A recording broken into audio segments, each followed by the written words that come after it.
Do you believe that Mac Jones should be the Patriots' starting quarterback week 1?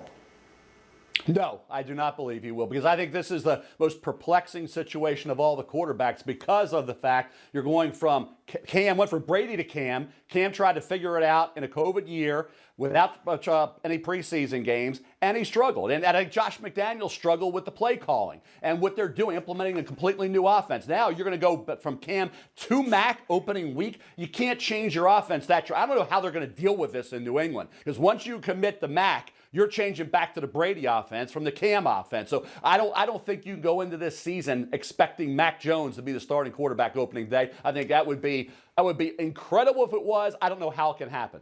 Well, it brings up an interesting point, Dan Orlovsky, and you sort of touched on this earlier, that the skill set, the strengths of Mac Jones and Cam Newton couldn't feel further apart from each other. So There really is one offense you design for one and another offense you design for another. That doesn't seem like a perfect quarterback and backup, regardless of who the starter is and who the backup is, right? So how do you play that out when that's the situation, Dan?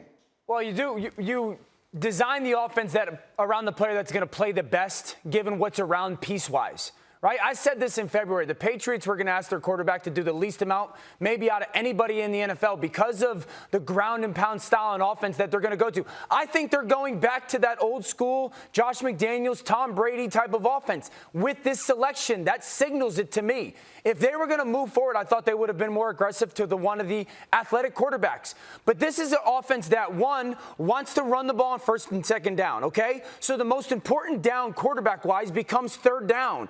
And it's not going to be 3rd and 1, 3rd and 2, where quarterback run is going to be a paramount part of your offense. It's going to be 3rd and 4, 3rd and 5, where it's going to be about decision-making, quick throws, and ball placement. And those are Mac Jones' strengths. I think Mac Jones is the Patriots' starting quarterback. I think he'll be their starting quarterback day one because he excels in those things. And this is an offense that's built around the other pieces outside of the quarterback. That's a rarity in the NFL.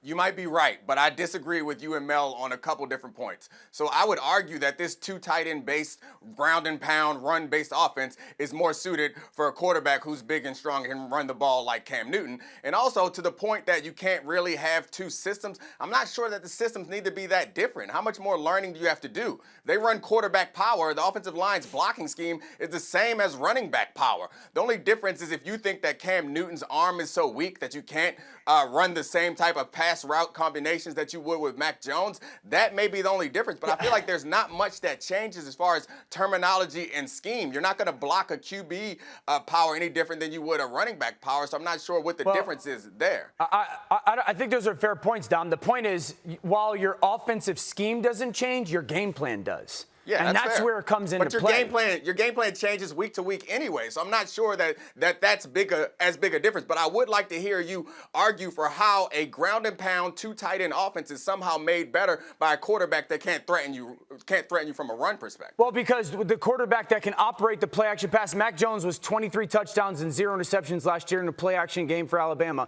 The guy that can operate the play action pass with those one-on-one kind of combinations or the outside or the flood concepts when you're flooding people to the side of the field, that's going to help your run game out even more, because you know this. Then secondaries are going to go, we can't play a ton of single high because of the play action game. So I think the pass game impacts it more than just the running quarterback. Thank you for watching ESPN on YouTube. For live streaming sports and premium content, subscribe to ESPN+.